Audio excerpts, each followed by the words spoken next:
అందరికీ నమస్కారం. ఇవాళ మహబూబాబాద్, డోర్నకల్లో పూర్తిగా వరంగల్ ప్రాంతాలలో కూడా భారీ నుంచి అతి భారీ వర్షాలు కురుస్తూ ఉన్నాయి. వాగులు, మున్నేరు వాగు కానివ్వండి, ఆకేరు వాగు కానివ్వండి, ఇవన్నీ కూడా వాళ్ళ పరిమితిని మించి ప్రవహిస్తూ ఉన్నాయి. మనం లాస్ట్ ఇయర్ చూస్తున్నాము. మనకు జరిగినటువంటి అనుభవాలతో మనం ఎంతో ఎక్స్పీరియన్స్తో మనం కొన్ని నేర్చుకున్నాము.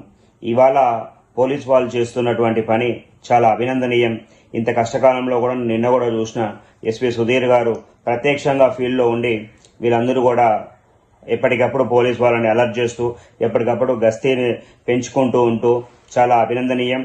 మీ స్ఫూర్తితో మేము కూడా మా డిఎస్ఐ తరఫు నుంచి ఎప్పుడూ కూడా మీకు అందుబాటులో ఉంటాము. సుమారు నాకంటూ 20,000 నుంచి 25,000 వరకు టీం ఉన్నారు.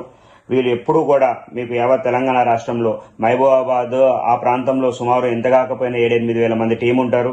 ఎప్పుడూ కూడా మేము మీకు సహాయం చేయడానికి ఎప్పుడూ కూడా వాలంటీర్స్గా కానివ్వండి, లేకపోతే ఇమ్మీడియట్ సోర్స్ ఆఫ్ హెల్పింగ్ ఎవరికైనా చేయమంటే కూడా our team will always be ready to extend our full support for your best work what you're doing in Mahabubabad district as well.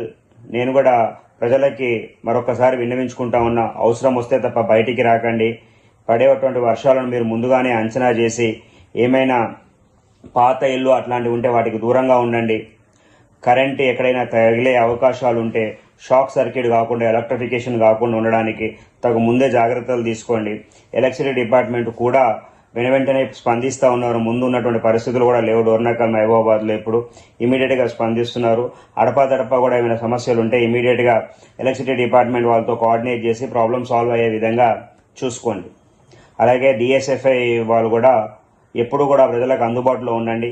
వర్షం పడుతూ ఉంటే అతి మీరి వర్షం ఏదైతే కురుస్తూ ఉందో ప్రజలు ఏమైనా అసౌకర్యంగా ఉండి వాళ్ళకి ఎటువంటి హెల్ప్ కావాలన్నా మీ చేతనైనంత హెల్ప్ చేసి ప్రభుత్వంతో కానీ ప్రభుత్వ ఆఫీసర్లతో కానీ కోఆర్డినేట్ చేసి, లేదా ఎవరికైనా మరీ ఏమైనా అత్యంత దయనీయ పరిస్థితులు వస్తే రీహాబిలిటేషన్ ప్లేస్కి షిఫ్ట్ చేయడం అట్లాంటి దాంట్లో కూడా మీరందరూ కూడా ముందుండే విధంగా చూడాల్సిందిగా మరొకసారి పేరున మిమ్మల్ని రిక్వెస్ట్ చేస్తూ ఉన్నా. Thank you.